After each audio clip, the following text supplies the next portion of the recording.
Classic map from the original Starcraft. It's been redone a little bit for Starcraft 2. It's given us the option to add some new play mechanics, and you'll see some of these come online during the game. All right, so up here in the 12 o'clock position, we do have Sonkie playing as that red Zerg, as we had talked about earlier. And all the way down in the lower left-hand side, that is the 9 o'clock, we do have yellow playing as the blue Protoss.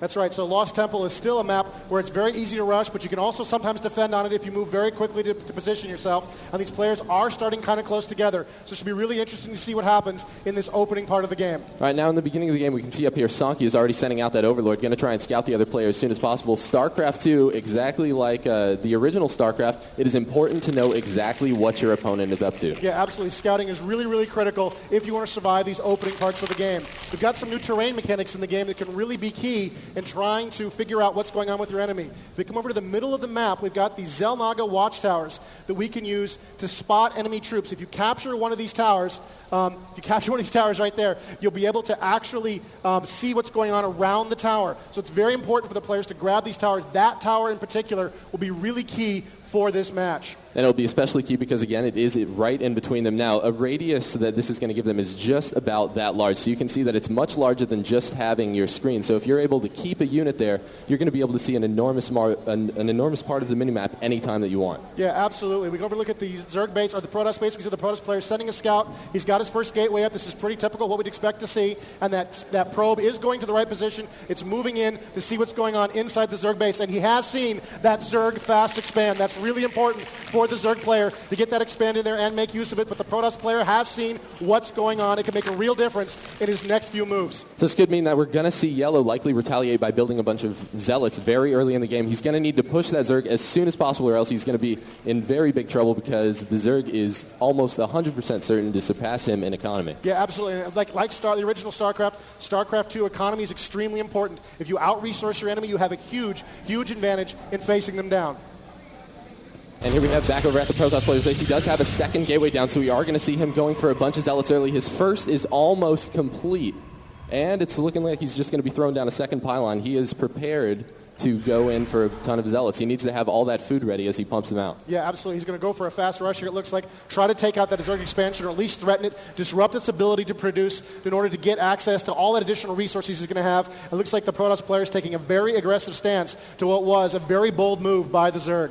And now back over at the Zerg player's base, it's looking like he is just about to finish up his spawning pool. He definitely needs that to finish as soon as possible, or else he is going to have no defenses available for that expand. And here we have the Zealot making his way into that hatchery, and he's going to be pressuring it as quick as possible. Yellow is also using his probe to pressure, and now he's going to be moving into Sonkie's main base, probably try to take out that spawning pool or some drones. And there go. It looks like the Zerglings are in production there. This is going to be a real race for the Protoss to see how much damage he can do before those Zerglings come out. Doesn't look like very much. The Zerg are retaliating. They're surrounding that lone Zealot and that probe, trying to wear it down.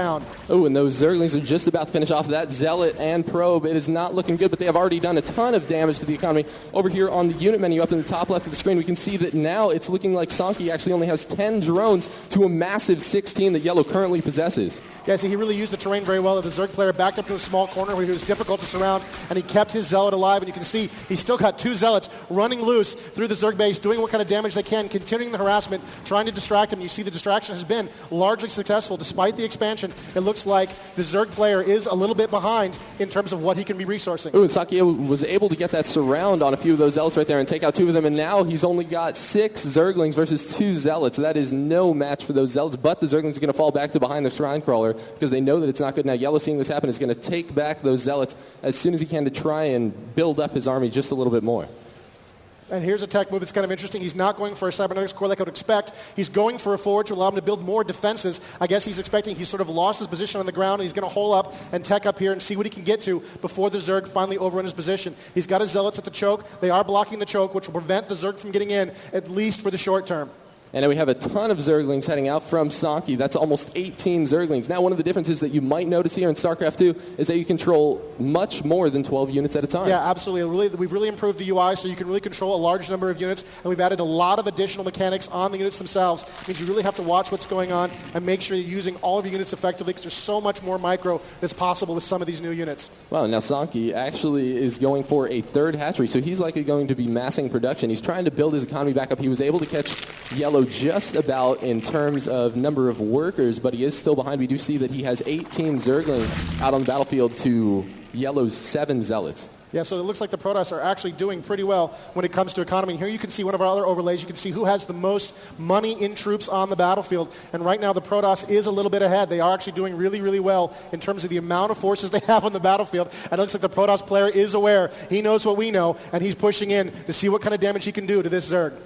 He's absolutely feeling a little frisky there. He's trying to move in on those Zerglings, but the Lings, of course, are going to fall back into the creep where they actually move faster. That Spinecrawler is going to be laying down a bunch of defense on top of all those Zealots, and there we have the Zerglings going for the surround. We're going to see a lot of damage. One Zealot's just about to go down. It is surrounded. We have a bunch of Lings losing 3 Lings there at the time. We do see one more Zealot going down. They're going to be trying to focus down that Spinecrawler. We see Sonkie bringing in all of his drones to try and back them up as much as he can. That Spinecrawler is just about to go down, but he's looking like he's running out of Zealots. Oh, and the Spinecrawler goes down. There's now only 4 more Lings remaining, and he's going to have to resort to using all of those drones to try and stop them off. Yeah, what a desperate move by the Zerg player trying to survive. He's used a lot of his economy there in the battle, and you can see he took just a lot of damage there in that fight. And the Protoss player is continuing to push. He's got a Zealot in the base. He's got more troops on the way.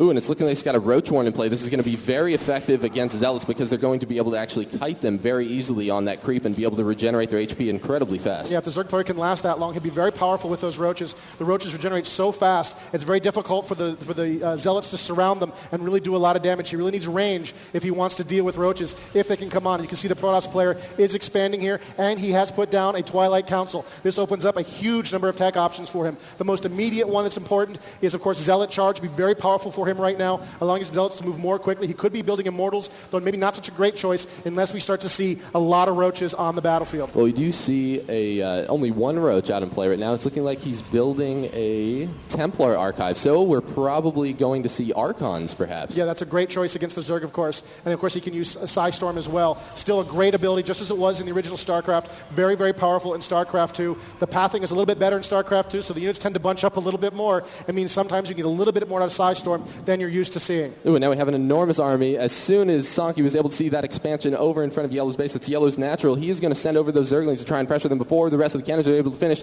Are they going to be any match for these 3 just about to get finished Photon Cannons and 2 Zealots?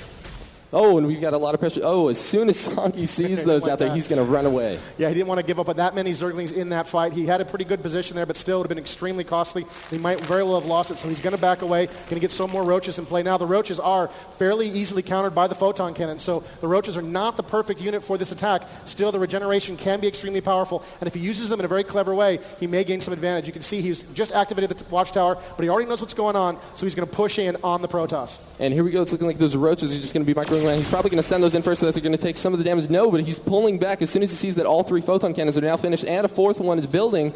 He's going to be getting out of there. Meanwhile, on the other side of the map in the 3 o'clock, it's looking like Sonkie is expanding again. He is certainly trying to win this by just overall outproducing Yellow. This is a classic example of what the Zerg can really do. They can expand so quickly all over the map. And that's sort of a hidden expansion. It's not easily defended. It's not near his main forces. He may have trouble defending it if the Protoss see it with some air units or some other mobile abilities. But right now, the Zerg player has the Protoss player bottled up so badly, there's really not a lot the Protoss player can do to get over there. You see he's got some Stalkers in play. He's on the high ground. He's using the advantage of the cliffs to really wail down at these units. Now the Roaches have a little bit of range, but in StarCraft 2, you can't shoot what you can't see, and you can't see up cliffs anymore. So he was forced to run away from that battle until he can get some Overlords or some other aerial detection in play so he can spot what's going on the high ground. Now we see Yellow going for a few more gateways. He is going to be producing a ton of units here. These 2 currently aren't working yet because he hasn't assigned anything to them. Over on the production menu to see what he's going to be working on. He only has those gateways in play. He really needs to get some more units on the field. Oh, but he is researching Warp Gate. Let's hear about that. Yeah, so Warp Gate's a very powerful new ability. It allows you to warp in units anywhere you've got pylon power. You can really use this to make great defensive moves. It also produces a production speed bonus. So using Warp-In is more efficient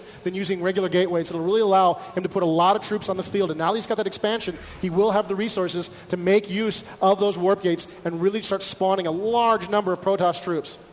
Now, but we're not sure if it's going to be able to keep up with the production of the Zerg with all of the bases that he currently has. Wow, the Zerglings just took out that probe, no problem. Now Yellow has no idea what's going on in Sonkie's base. He is unable to scout the rest of the map because Sonkie's just able to keep him holed in. Yeah, absolutely. So it looks like the Zerg continue their containment strategy, and this is looking really rough for the Protoss player. He's definitely doing pretty well. He's got a large force on the battlefield. He's got some expansions, but he really needs to push out there if he wants to hope to win this battle. You can see how bottled up he is, how trapped he is. Meanwhile, the Zerg have expanded not once but twice twice, and they're continuing to own the middle of the map, killing every scout that comes out, trying to see what's going on because he just can't get out.